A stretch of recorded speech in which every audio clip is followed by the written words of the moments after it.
Olá, meninos, tudo bem? Nossa aula de hoje vai ser para corrigir as atividades sobre a crônica Um Idoso na Fila do Detran, que se encontram a partir da página 95 do livro de produção de texto, ok? Vamos lá? Bom, eu não vou ler o texto novamente, que nós já lemos numa aula anterior, tá?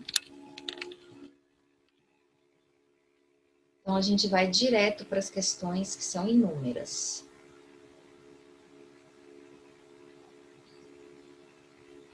Eu não pedi a questão 1 da página 95, eu pedi a partir da questão 2. Questão 2.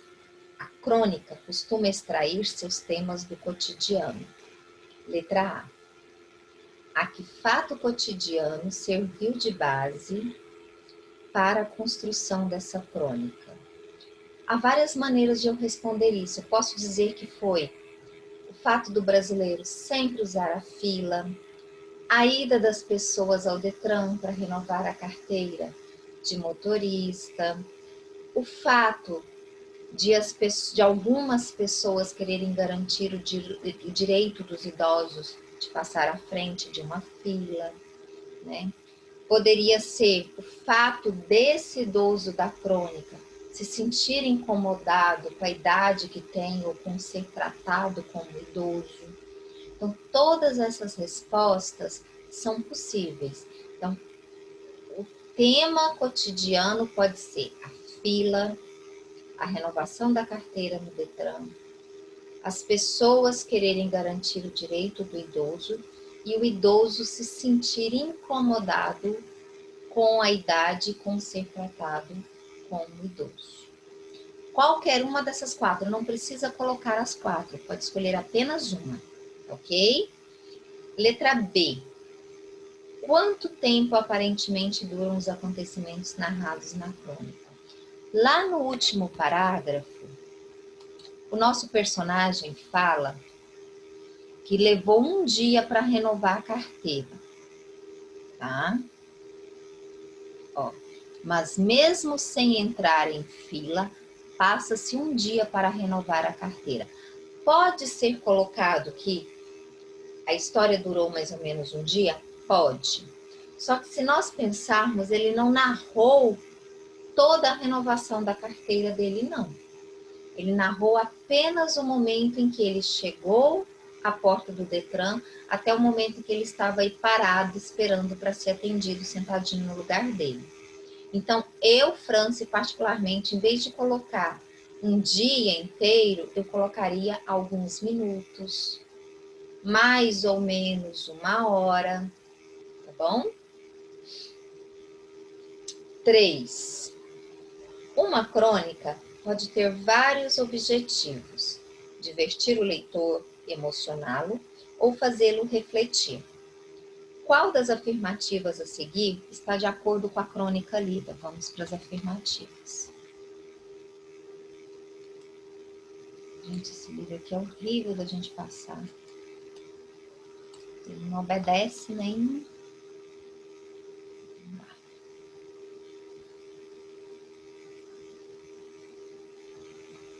Aqui. Uma crônica pode ter... Quais as afirmativas a seguir está de acordo com a crônica? A primeira, trata de um assunto cotidiano de forma divertida e bem-humorada, né? Ele fala do incômodo de se sentir idoso. Na segunda, aborda uma situação cotidiana despertando a emoção do leitor. Ele não trabalha com a nossa emoção. Em nenhum momento a gente se sente comovido com aquele idoso ou com o que está acontecendo. E na última, reflete de forma crítica sobre um problema atual. Ele não faz crítica, ele não reflete e não trata de um problema atual. Em nenhum momento, por exemplo, ele para discutir o tamanho das filas do Detran. Em nenhum momento ele para discutir se realmente é viável deixar um idoso, mesmo em boas condições físicas, se ele precisa realmente furar a fila ou não. Tá? Então, ele não reflete e nem fala de um problema atual, ok? Questão 4. Ao tratar sobre um assunto cotidiano, a crônica de Zuenir Ventura apela para a sensibilidade do leitor. Explique de que forma ela faz isso. Toda crônica apela para a nossa sensibilidade, porque a gente precisa entender o que do ser humano está sendo mostrado ali, mesmo numa situação aparentemente tão bobinha, tá?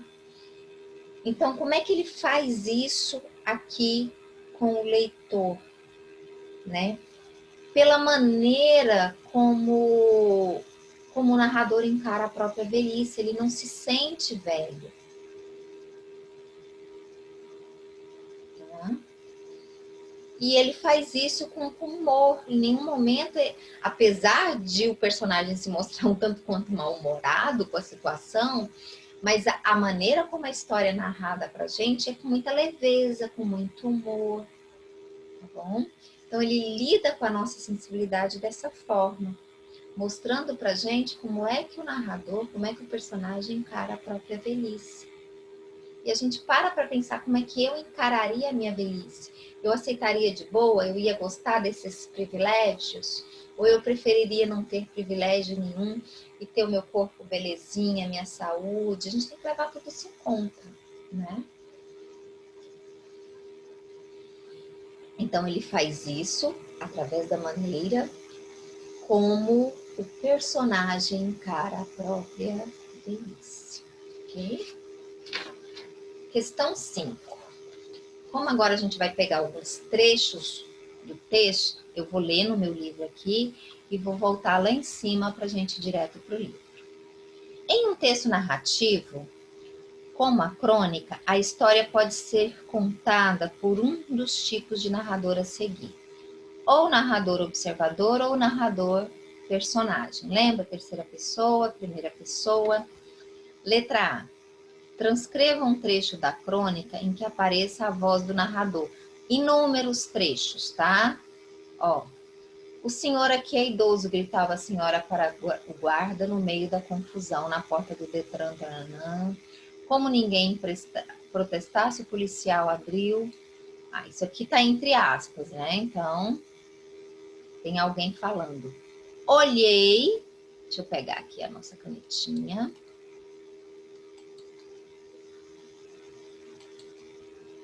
Então, o primeiro trechinho aí é esse. Olhei em volta e procurei com os olhos o velhinho. Só até aí já é um bom exemplo, tá? Eu gosto de pegar sempre o primeiro que garante isso. Aqui embaixo, até hoje não me refiz do choque, né? Na hora tive vontade de pedir a tal senhora que falasse mais baixo. Então, todos esses trechinhos são trechinhos de narrador, tá bom? Tem vários outros, eu tô pegando só o inicinho desses primeiros parágrafos que dá pra gente ver para ficar mais fácil para vocês. Então, olhei em volta e procurei com os olhos o velhinho, mais nada. Até hoje não me refiz do choque. Na hora tive vontade de pedir a tal senhora que falasse mais baixo. Pega um ou dois desses três que eu falei, ou se você pegou qualquer outro também que tenha a voz do narrador, sem problemas, tá? Letra B. Com base nesses trechos, qual é o tipo de narrador da crônica? É um narrador personagem, pois ele conta a sua própria história, pois ele conta o que aconteceu com ele mesmo. Poderia ser uma explicação teórica, pois os verbos estão na primeira pessoa, tá bom? Então, é um narrador personagem, pois ele conta o que aconteceu com ele mesmo, ou é um narrador personagem, pois os verbos estão na primeira pessoa, ok? Letra C. Se o tipo de narrador dessa crônica fosse outro, o que mudaria na narrativa? Mudaria a perspectiva, pois seria alguém que não participou da história. Dificilmente a gente teria esse humor que nós temos aí. Porque como é que alguém que não participou da história, mesmo sendo um narrador onisciente, ia saber exatamente o que a pessoa estava sentindo, não é? Então, nesse caso específico aí, ser narração em primeira pessoa é fundamental. Então, resposta da letra C, o que mudaria na narrativa? Mudaria a perspectiva da história, tá? Mudaria a perspectiva da história. 6. Em diversos momentos, o narrador apresenta falas e ou citações. Observe o trecho, lá no último parágrafo. Ah, sim! Onde é que eu estava mesmo? No Detran, diz uma voz. De quem você acha que é essa voz citada pelo narrador? Eu cheguei a falar desse trechinho quando a gente estava lendo, né? Ele passou por toda aquela situação na porta do Detran, chegou, conversou com a moça do balcão, ela mandou ele sentar e esperar ser chamado. Então, ele estava ali sentado esperando ser chamado. Aparentemente, ele não conta, ele não relata aí se tinha alguém sentado do lado dele. Então, há duas opções de respostas aí. Então, quando ele pergunta de quem você acha que é essa voz citada pelo narrador, ou é a voz do próprio narrador, como se ele estivesse conversando com ele mesmo, ou pode ser considerada também a voz do leitor, como se ele estivesse conversando com a gente, tá?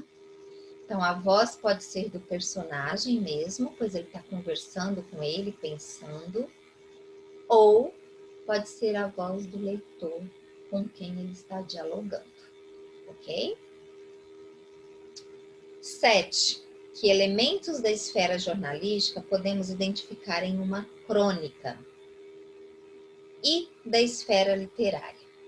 Bom, a crônica faz parte do mundo do jornalismo, tanto é que ela é publicada em jornais e em revistas, porque ela trata de assuntos atuais, cotidianos. O jornal também, né? Nas notícias dos jornais aparece o que acontece todos os dias nas ruas, nas casas, nas cidades como um todo, tá bom? Então, da esfera jornalística, o que aparece é o tema cotidiano. E da esfera literária? Seria a preocupação com a linguagem, o jogo com a linguagem, o fato de o autor se preocupar em como contar a história. Qualquer uma dessas respostas fica correta, tá? Da esfera literária, o que aparece é a preocupação com a linguagem, tá bom? Da esfera jornalística, o fato cotidiano atual. Da esfera literária, a preocupação com a linguagem, ok? Página 97, 8. A crônica é narrada em um tom de conversa com o leitor. Tanto é que na resposta anterior a gente disse que essa voz aqui poderia ser a voz do leitor, tá? Letra A. Identifique um exemplo disso. Esse pedacinho aqui pode ser, tá? Pode ser também lá no início, quando ele fala do guarda, todas essas perguntas aqui estão sendo feitas para nós, leitores. Ó, na hora tive vontade de pedir a tal senhora que falasse mais baixo. Deixa eu mudar a cor aqui. Na verdade, tive vontade mesmo foi de lhe dizer, idoso é o senhor seu pai. O que mais irritava era a ausência total de hesitação ou dúvida. Como é que ela tinha tanta certeza? Tá vendo? Ele está perguntando para nós, leitores. Que ousadia! Quem lhe garantia que eu tinha 65 anos se nem pediu para ver a minha identidade? Isso ele também está perguntando para a gente. E o guarda paspalhão, por que não criou um caso exigindo prova ou documento? Aqui também ele está perguntando para nós, leitores. Então, existem outros trechinhos? Sim. Mas essas três perguntas aí são as que deixam mais clara essa conversa do narrador com o leitor, tá bom? B. Explique o efeito de sentido desse diálogo no texto. Ao conversar com o leitor, ele cria uma intimidade entre o personagem ou o narrador e o leitor. Então, o efeito de sentido é essa. criar uma identidade, uma intimidade entre o personagem e o leitor, tá bom? Então, resposta da letra B dá 8. Criar uma identidade entre o leitor e o narrador, ou entre o leitor e o personagem, ok? 9. Aqui tem vários para a gente marcar. Além das marcas de oralidade, as crônicas costumam empregar, de acordo com sua finalidade, traços linguísticos de informalidade. É aquela coisinha da linguagem coloquial que eu falei para vocês. Trocar o para pelo pra, pro, usar uma gíriazinha aqui, outra acolá. Às vezes não usa gíria, mas usa expressões da linguagem normal, da fala das pessoas, tá bom? Identifique na crônica lida um trecho em que isso ocorre e sublinhe as expressões informais empregadas.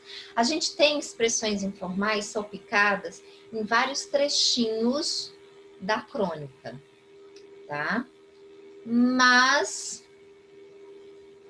o que mais tem é nesse trechinho que a gente acabou de analisar aqui. Deixa, inclusive, eu dar uma aumentadazinha aqui para poder mostrar para vocês, tá? Mas existem vários, ó. Se a gente voltar aqui,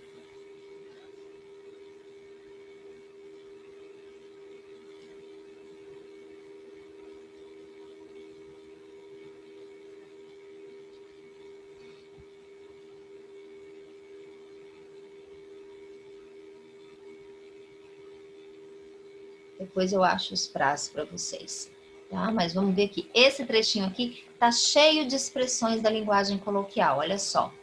Na hora tive vontade de pedir a tal senhora que falasse mais baixo, até aí ele tá culto. Na verdade, tive vontade mesmo foi de lhe dizer isso. Idoso é o senhor, seu pai. Até aqui, que parece que ele tá querendo ofender a mulher, ele ainda tá com uma linguagem culta. O que mais irritava era a ausência total de hesitação ou dúvida. Como é que ela tinha tanta certeza? Que ousadia! Quem lhe garantia que eu tinha 65 anos se nem pediu? Aqui, tá vendo? Ó, o pra. Aqui ele já começa a usar o coloquial. Para ver minha identidade. Agora sim. Aqui ele já perdeu as estribeiras e a linguagem culta foi pro beleléu. O guarda paspalhão. Tá difícil de marcar, gente, porque já tá marcado. Deixa eu tirar aqui. Ó. O guarda paspalhão, por que não criou um caso exigindo prova e documento? Será que era tão evidente assim? Como além de idoso eu era um recém-operado, acabei aceitando ser colocado pela porta adentro. Colocado pela porta adentro é outro trechinho de linguagem coloquial. Aí ele continua, mas confesso que furei a fila. Furar fila também é linguagem coloquial, certo? Seria passar à frente da fila, tá? Sonhando com a massa, gritando revoltada. Esse coroa tá furando a fila. Eu tenho coloquial tanto no furando, ó, tanto no coroa, quanto no tá furando a fila. Então, coroa é coloquial, tá é coloquial, porque o correto seria está. E furando a fila, a gente já viu, o correto seria ir à frente da fila. Ele não é idoso, manda ele lá para o fim. Mas nada, nenhum pio seria nenhum barulho. Então, o trechinho que tem junto o maior número de elementos da linguagem coloquial é esse daí. Eu fui marcando todos os elementos da linguagem coloquial para vocês, tá? Fora esse, nós vamos ter um pra aqui e acolá, tá bom? Mas é aí que ele tá pé da vida e aí ele esquece totalmente da linguagem coloquial dele, tá bom? 10. Observe esse trecho extraído da crônica lida. Olhei em volta e procurei com os olhos o velhinho, mas nada. De repente, percebi que o idoso, que a dama solidária queria proteger do empurra-empurra, não era outro senão eu. Aí, quando ele fala nessa questão do empurra-empurra, lá no primeiro parágrafo, o empurra-empurra também é linguagem coloquial, tá? Se alguém marcou na questão 9 a expressão empurra-empurra, Não, aqui, ó, não tem problema, linguagem coloquial também, tá bom? Então, o trechinho que a gente está analisando na 10 é esse daqui. Nele foi empregada uma das características da crônica, o humor. Para construí-lo, o autor fez uso intencional de algumas palavras. Com base nisso, explique o humor do texto. Então, se eu pegar o uso intencional de algumas palavras, ele usou intencionalmente velhinho, idoso, dama solidária. São essas 3 palavras que ele jogou aqui para provocar essa questão do humor, tá? Aí, quando ele pergunta, ó, com base nisso, explique o humor no trecho. A gente tem 3 itens de humor nesse pedacinho aí. Primeiro, 2 deles não tem relação com as palavras que a gente marcou. Primeiro item que provoca o humor, o fato de ele demorar a perceber que o velhinho, que o idoso era ele. Ele está olhando, ele também se indigna porque o idoso tinha que passar na fila, até que ele percebe que o idoso era ele. Então, primeiro fato que provoca o humor aí é o fato de ele demorar a perceber que o idoso era ele. Ok? Segundo fato, que é o que está relacionado com as palavras e é o que a pergunta quer, né?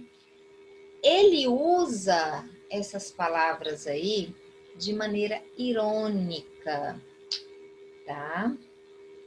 Então, quando ele fala, né, velhinho, idoso, que a dama solidária, tá vendo que ele está sendo irônico? Porque ele não gosta da maneira como ela o trata, tá?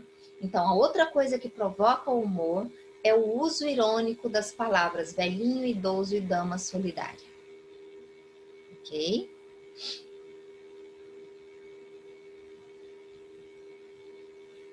E o terceiro ponto que provoca o humor está no texto inteiro, não só nesse trechinho, é o fato dele não aceitar ser idoso, de ele não gostar de ser tratado como idoso, mesmo que isso lhe garanta um privilégio, digamos assim, tá? Então, no caso do uso dessas palavras, é porque ele usa de ironia, deixando bem claro que ele não se considera um idoso, ele não aceita ser tratado como idoso. Ok?